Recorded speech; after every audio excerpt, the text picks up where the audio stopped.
agenda is the land use recovery plan evaluation process for exemplar housing projects. It's a separate item. Would somebody like to move that? Well, I'll move it. Do I have a seconder for it? Seconded by Tim Scandrett. Do we have any discussion? Well, actually, any questions? Because I do have a question in relation to one of the subdivisions, because I want to get that on the record in terms of the these criteria being broad enough to deal with the subdivision that you all know that what I'm talking about.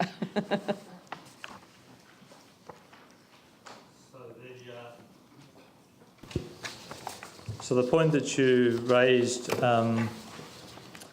is if we look to attachment 1, the exemplar criteria framework, what we have done, being mindful of the stretch that greenfields developments need to go to. If you look down, number 3 is medium density. Initially, our initial draft had a 30 residential units per hectare. We've now actually added a minimum density for comprehensively planned new neighbourhoods of 25, and that's been worked out with some relevant developers who believe that that's an achievable target. And I suppose part of the exemplar process is creating stretch opportunities, but creating stretch opportunities that are meaningful and able to be achieved. I thought the proposal we looked at was less than that. I thought that the Spraden Lodge one that we were looking at was less than 25 per hectare. I think it's worth just members referring to the sort of top line of the attachment here. These criteria are effectively a framework against which we want to consider these exemplars. Some will overperform in some areas and perhaps fall short in others. When reports are brought to you, the aim is that a balanced view is taken across all of these, and density, particularly in the Spraden scheme, can probably be fairly easily justified against the quality of design. So we'll be encouraging you to consider that these criteria are balanced against each other. Does that help? So I'm on the same page as Leanne on this one. So I want to know that the Spraden Lodge people fit within the criteria for this, just to be incredibly blunt. No, well, I think, and to be incredibly blunt back, we can't be telling you that until we formally look at their proposal. But I think what John is outlining to you is that across the 7 criteria, none of these are absolutes in their own right. They are taken as a comprehensive whole. What we have done is we've put a lower sort of target threshold for greenfields developments because we recognise that they are more challenging. But I think what you've also heard John say is that from what we've seen of the Spraden Lodge one, that taken in the round, their development well and truly meets the sort of criteria we're talking across the board. And do they understand that? Yes, they do.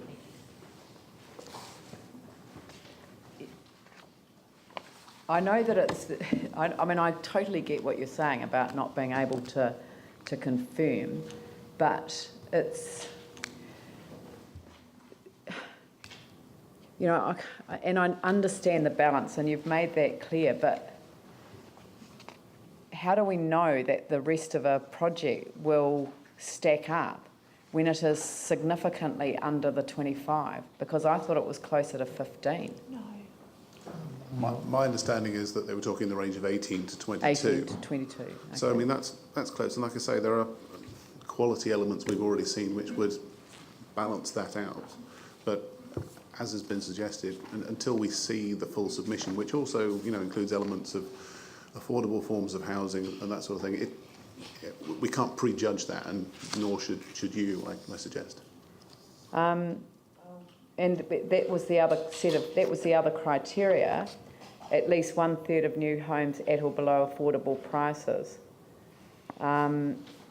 because they can't do that with the model that they've got as well.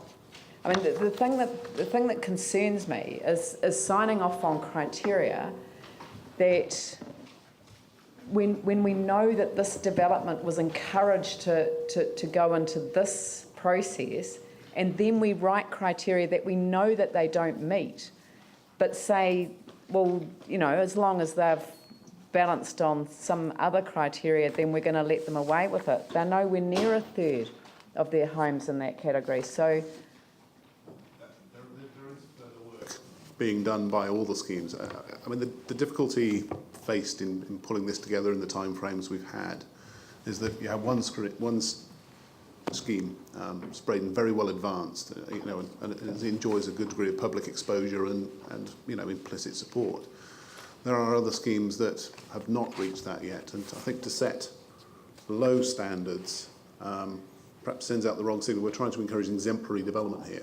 The balance, you know, as I've set out already, very much on impressions right now favours that Spraden scheme. I think, and in speaking to the developers there, they are much more confident about how this will be worked now, and I don't see, as I say, without prejudging, any reasons why they should have any concerns.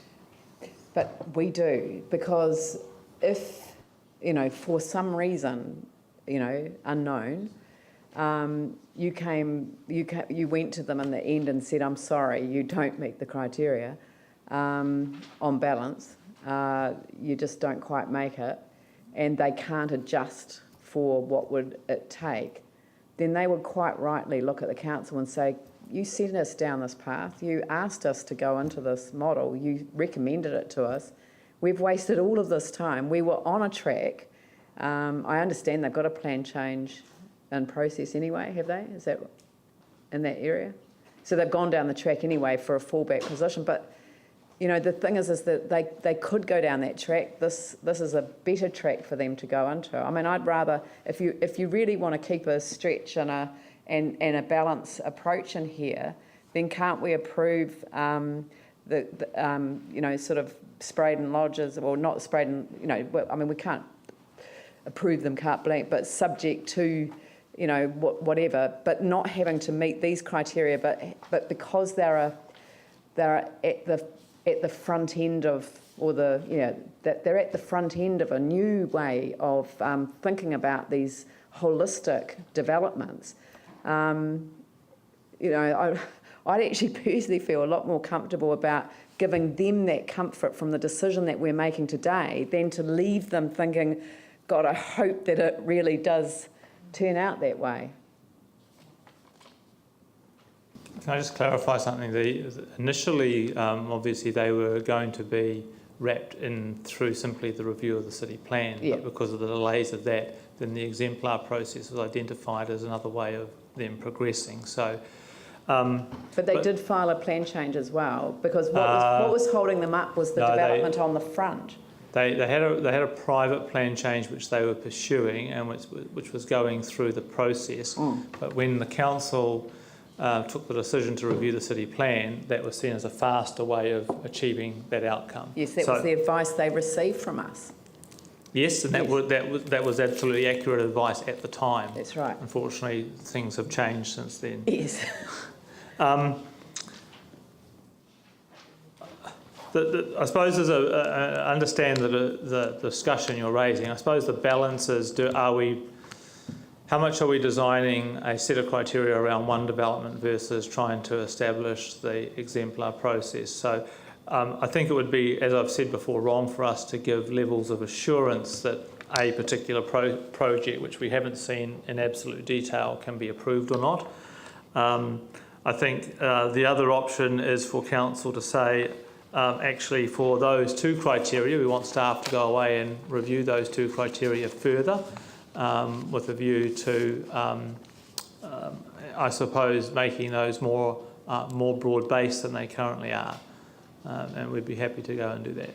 Okay. I'm just wondering, and this is probably not the way you do town planning criteria, but just if we're clear in 2.11 that if some of these are not able to be met for a particular project, then the council may still approve the project if it meets with council's other clear objectives, or something that we do want to send a message to Spraden Lodge that, yes, we want it to go ahead. Yes, I appreciate that that's just taken me off any town planning committee or hearings panel or whatever. I'm fine with that. But there is other key drivers in that development of it being a key activity centre for an area that is fast growing and desperately needs its own commercial residential development. So I want to give them a clear message that we are really, really keen on this, and I just don't want any sort of bits that may terrify them. So I'm just wondering if we can add, and I don't know how you do this, but an addition that says if some of these are not able to be met, then the council may still approve the project if it meets with other council objectives, or something that enables us to grab them and hold them. I suspect that's not how you do your design stuff, Mike. Well, I think we endeavour to ensure a high degree of objectivity. But I understand. I think we've tried to express that in the statement at the top of attachment 1, where it talks about basically an assessment project in the balance into relationship to a number of expectations. But what we could do is perhaps strengthen that to turn to basically point to alignment with council's strategic intent for urban development, particularly in respect of its urban. Well, what I was going to say, it's urban development objectives, which key activity centres are part of. So we could probably put a to an extent. But we could put a stronger statement at the head of that, which gives that flexibility to say, actually, we'll look at all these criteria themselves. Not everyone's going to meet all of those, but that it's a balancing exercise. And then we'll also look at it in terms of those wider planning objectives we have around strategic planning, urban development, key activity centres, public transport, those sorts of things. So happy to put some words at the outset of the table that strengthen that. So, so do we want to? How do we then? I mean, is there something that we can include in the recommendations so that that's specific? Well, we could perhaps if just thinking if we simply the council resolve that. And this is a thing off the top of my head, that the preamble to attachment 1 be amended to ensure that the evaluation of the exemplar criteria also address alignment with council strategic planning objectives for greenfield development and key activity centres. Don't ask me to repeat that, please. And new neighbourhoods. And new neighbourhoods. Sorry, covers the field. And spotted dogs. If we could add that to 6.1, so we go approve the, amend the, so actually it's, so amend the preamble to the exemplar criteria framework identified in attachment 1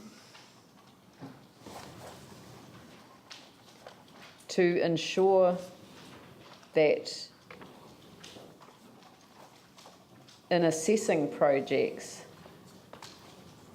in relation to any under or over performance against criteria and minimum expectations,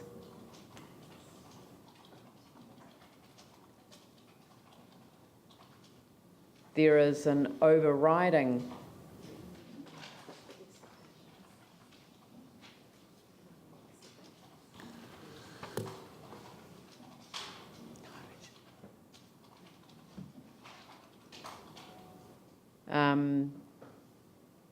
assessment of. I would probably. You don't like overriding, I know, but. No, I don't like overriding because that's rather too ambitious. could I suggest then criteria RE minimum expectations that There is an overriding, so rather than there is yeah, that regard is given to the ability of the project to achieve or support council's long-term strategic objectives for new greenfields development, new neighbourhoods and key activity centres. Council's long-term objectives to achieve.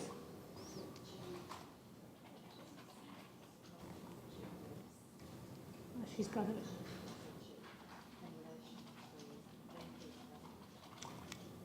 It's pretty wordy.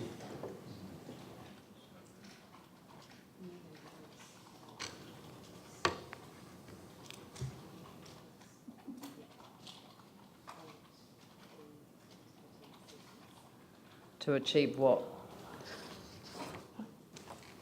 Full stop. So what's to achieve? Council's stated policy. No, it's council strategic objectives. Long-term strategic objectives, Oh, you've got it. and you don't need to achieve. It's just in relation. Yeah, to, there's too many achieves in there. No, strategic long-term objectives, and take out the words to achieve. and then take out after to that. achieve. Yeah. Okay, so now, and then, New neighbourhoods and KACs.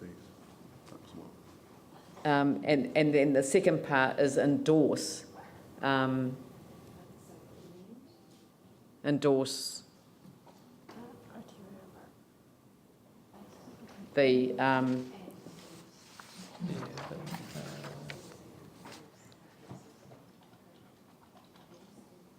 and endorse the associated standard. Oh no, endorse Criteria and associated. The criteria the criteria and associated standards. and associated standards listed in attachment 1 as the basis of future decision making, the suitability of submitting it. Yeah, right. So that's a very long sentence.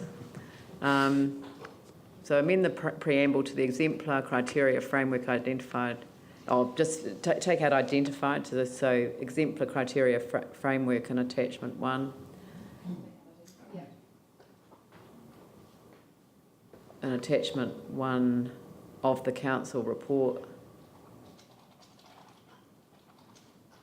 to ensure that in assessing projects in relation to any... Oh, no, so let's go back to... council report. You could take out in relation to and go to regard as given to.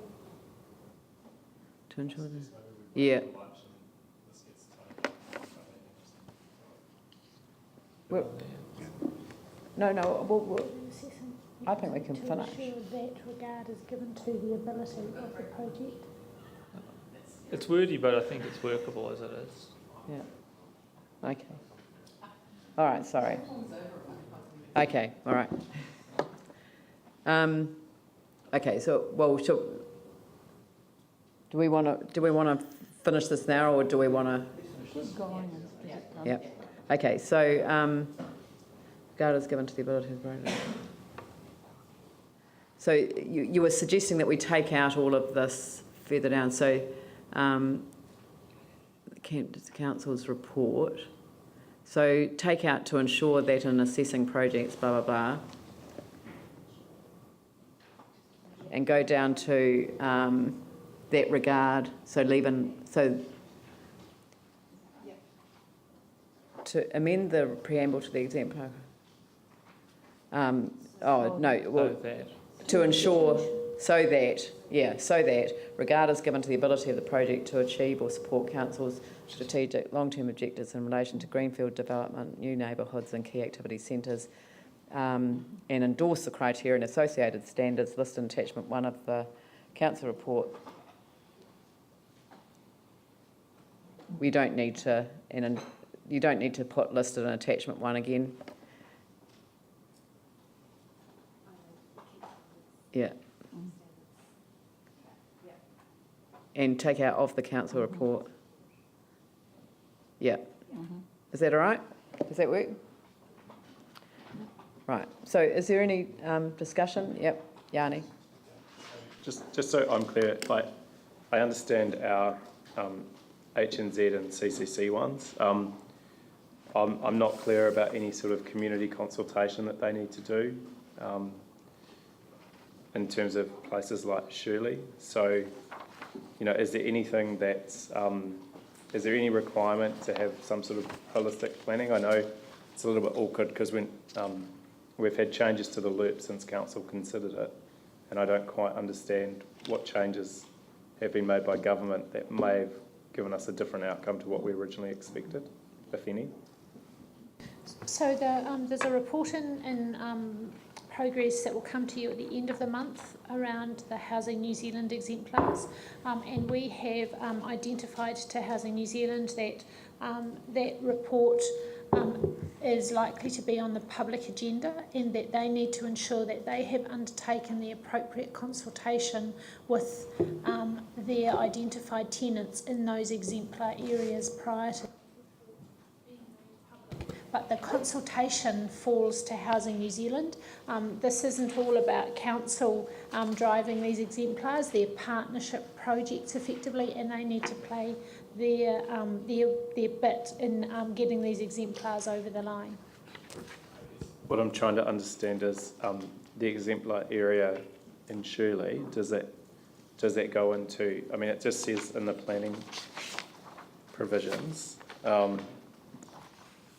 that basically LERP timeframes expect approval of concept schemes for these sites by the 6th of March for rapid delivery. And are we just basically using, I'm a little bit unclear on attachment 3, where it says nature of incentives, fast track rebuild project making use of new planning provisions introduced by LERP, whether there'll be any chance for, you know, it seems like we've got like 2 weeks to talk to a community about a possible huge development. And I mean, I don't know how that's going to work with the community board, or is there another process that gets underway when it comes to us in March that signals that they have to go through some sort of community process? Because I don't have any idea what planning mechanisms apply to them at the moment. So that's the subject of the report that you'll receive at the end of the month.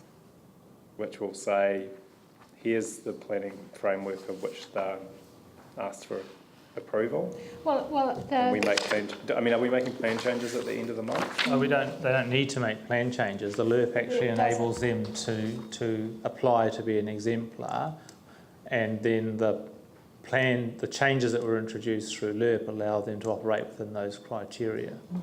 So how does the community interact in that process? So in terms of the Exemplar project that Housing New Zealand are promoting, and as I say, it's the subject of the report at the end of the month, that we have clearly indicated to them that the consultation that they need to undertake for that specific Exemplar project rests with them to contact their tenants. They have all of those contact details and that relationship, so that rests with them, and we've made it clear to them that the report will be on the public agenda. They need to ensure that they have had that consultation prior to that time. And this is just on their land? Yes. I mean, the application of those through the community, whatever it's called, housing redevelopment, are non-notified applications. Yep, and that's what council. So I'm just trying to avoid the Richmond example. Or the Richmond. Large scale development. I understand that the Richmond one went through our urban design panel and was agreed.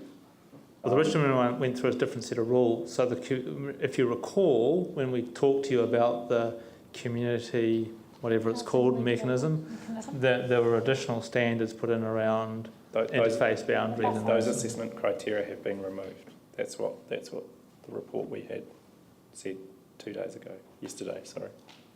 No. Yeah, well, No. the assessment. Well, that's coming to council in it was on yesterday's agenda and it's coming to council whenever that comes back to the committee of the whole. Okay, I guess we wait for 2 weeks and then we can see what happens. So in terms of the private ones, are you wanting us to agree to the nature of incentives now, like the facilitation of non-complying consents and the use of ministerial powers, or is that what comes back as part of the report? There will be separate reports for all of the exemplars that will come to council or the committee of the whole for consideration. So we might say for one of them that we think an accelerated district plan review is the more appropriate thing, or a public plan change, if you like, rather than the minister deciding, and we can make that call when we can. Well, I think in practice what will happen is they may come to council, and depending on the package they're putting together, they may say, actually, this is the process we think actually works best for us. Right. And this is about, I suppose, being a bit more flexible than we have historically been through the planning system, to say, actually, that deal stacks up and we'd either support that or we wouldn't, and council could make that decision, as John said. Right. So I don't understand why we're specifying nature of incentives now without looking at the full proposals. Attachment 3, I think, was really to give you some idea of perhaps how the current schemes are progressing, but their detail will come forward in the separate reports. Thank you. And the final question, can other developers or landowners or people apply to be an exemplar project? Is there an open process by which people can, I see that you could have kind of developers that feel kind of like they didn't have the opportunity? No, this is it for this particular round. We have identified in I think it's 4.5 that council retain the right to have future exemplar processes, but we would want to learn from this one before we recommended any future process to you. Right, so basically these guys have been selected because they've been specifically invited. I think, partly because they were entrained through various discussions through the LERP process and with Sarah and with ourselves through different planning mechanisms. Right, so that's a matter for government. If anyone challenges that, that's obviously not our concern. The government They were identified through LERP formally. Yeah. Okay, thank you. All right, I'll put the motion. All those in favour say aye. Those opposed say no. Carried. Right, we shall break for lunch. And